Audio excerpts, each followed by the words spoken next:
ఉత్తరప్రదేశ్లోని సుల్తాన్పూర్ కోర్టులో రాహుల్ గాంధీ హాజరయ్యారు. 2018లో అమిత్ షాపై రాహుల్ గాంధీ అభ్యంతరకర వ్యాఖ్యలు చేశాడంటూ బీజేపీ నేత విజయ్ మిశ్రా పరువు నష్టం దావా వేశారు.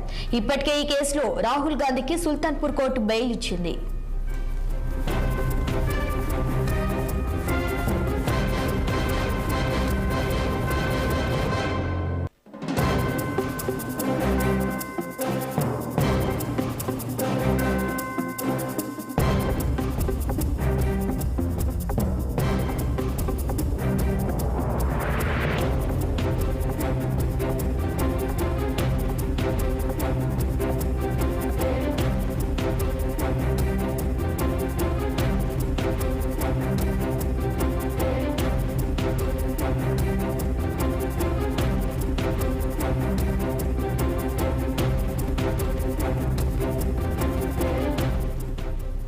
ఉత్తరప్రదేశ్లోని సుల్తాన్పూర్ కోర్టులో రాహుల్ గాంధీ హాజరయ్యారు. 2018లో అమిత్ షాపై రాహుల్ గాంధీ అభ్యంతరకర వ్యాఖ్యలు చేశాడంటూ బీజేపీ నేత విజయ్ మిశ్రా పరువు నష్టం దావా వేశారు.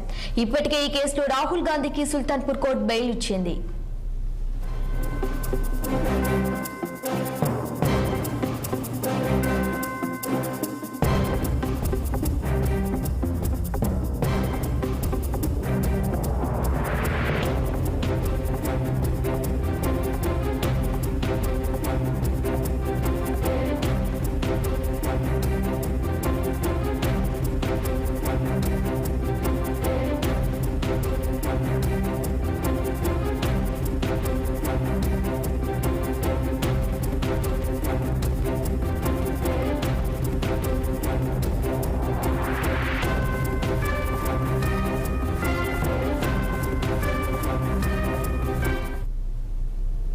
IIT fees చెల్లించ